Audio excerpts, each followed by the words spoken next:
eto muna, balikan muna natin ang ilang mga pinaka-nakakaantig na moments natin dito sa show. Panoorin po natin to. Ang una sa ating listahan ay si Nanay Remedios na pinakilala sa akin ng kapamilya player natin na si Kyla. Nag-request kami kay Kyla. Nag-request ako na sana mahanap natin si Nanay. Tawagin natin si Nanay Remedios. Nay! Nay! Hello po, Nay. Nay, taga balikan po natin. Sino pang kasama niyo sa Maynila? Wala po. Taga Bicol po kayo. Opo. So, Nay, di ba kayo nalulungkot noon? Pasko, bagong taon, na lahat nakikita niyo, puro pamilya kasama, kayo po mag-isa? Ako po'y naluluha nga po. Dumarating yung mga okasyon yun. Dahil ang pamilya ko, hindi ko nakikita. Nay, sa edad yung po kasi yan, dapat nagpapahinga na lang po kayo. Dapat ine-enjoy niyo na lang kung anong meron sa buhay. Kung gusto niyo sa Bicol o sa Maynila, papagawan ko kayo ng tindahan, Nay. Opo. Ay, salamat po. Ay, Diyos ko. Kuya. We love you, Nay, okay? We love you po. I love you rin. Sana mas lumago pa ang tindahan mo, Nanay Remedios. At Kyla, may continue to be a blessing sa marami pang tao. Susunod naman ay mga nabiyayaan ng mga pedicab. Sina Lolo Boy G ng Malabon City. Ganto, Tay, umahanga ako sa sipag nyo. Ganto po, Tay, mula sa akin, manalo matalo, 2 pedicab. Bibigay ko sa inyo, Tay. Pedicab! Thank you! Yes. Para maranasan nyo naman, Tay, na kayo ang binabayaran ng boundary. Okay? Salamat po. Thank you po. 2 pedicab! At ang parang kiti-kiti sumayaw na fish vendor na si Danny Solite ng Navotas. Okay. Pahinga na. Oh, isa na! 1-all! 1-all!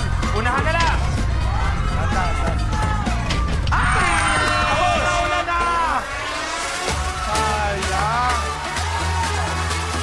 Danilo, your game's over. Okay na sa akin kahit natalo ako.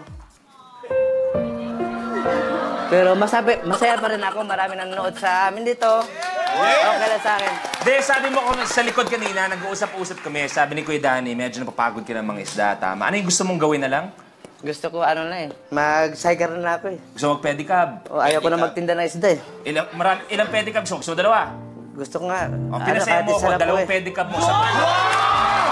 Marami kang pinasaya. Okay? 2. Sagot ko na. Inagyot ko sa'yo dahil marami kang napasaya ngayong Kuya Danny. Okay? Pwede ka lang umupo? Totoo yan, Kuya Danny. Dahil sa mga malupit mong dance moves, deserve mo ang 2 pedicab. Kaya continue to make other people happy. Nakakataba rin ang puso na malaman ng ibang tao kung minsan, simple lang din ang mga hiling sa buhay tulad na lang ni Kuya Minong ng Calamba, Laguna. Ikasama dyan, Kuya Minong. Magandang hapon. Welcome. Tama, no, Minong? Minong po, Minong. Isang kargador, tama?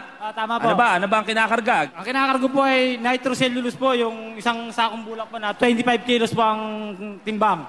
25 kilos ang binubuhat mo. Pag tinignan mo yung katawan mo, medyo balingkinitan. Di ka ba nahihirapan sa buhat na yon? Diskarte lang, diskarte. Saka sakaling manalo ka ngayong araw, anong gagawin mo sa pera? Una-una po, bibili po ako ng bagong sapatos ko, yung mamahalig. Bakit? Yung gamit mo ngayon, ano ba?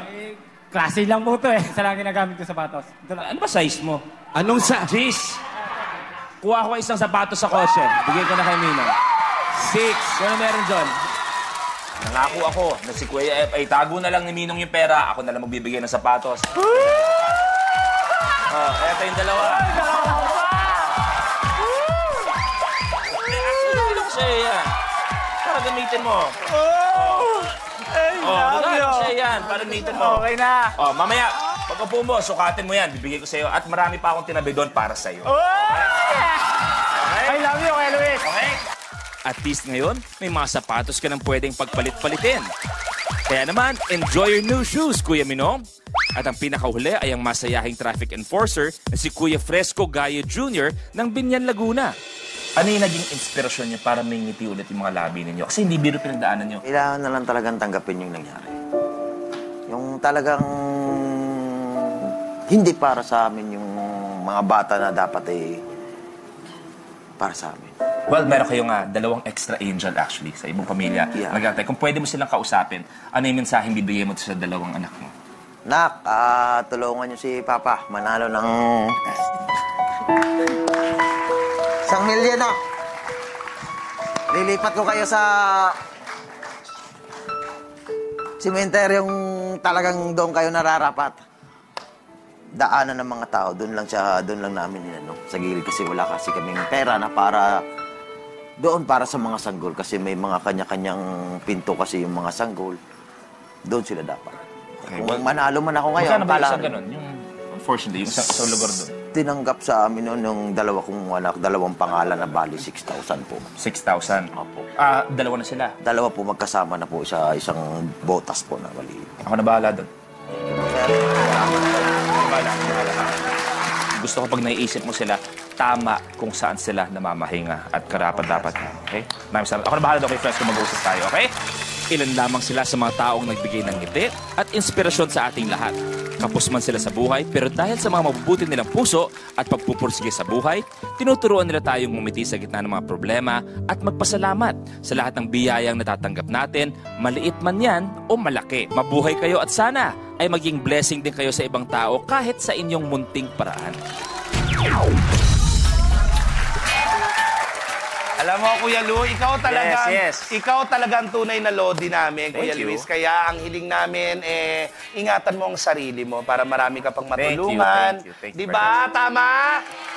Thank you very much, Negin. Siyempre, maraming salamat sa inyo lahat, pero lagi natin tatandaan, di naman kailangan mayaman talaga or may pera para makatulong sa iba. Basta maging mabuting tao ka lang, i-share mo yun, yung kabutihan na yun. Kahit yung pinakasimpleng bagay, sigurado magiging blessing ka sa napakaraming tao sa paligid mo.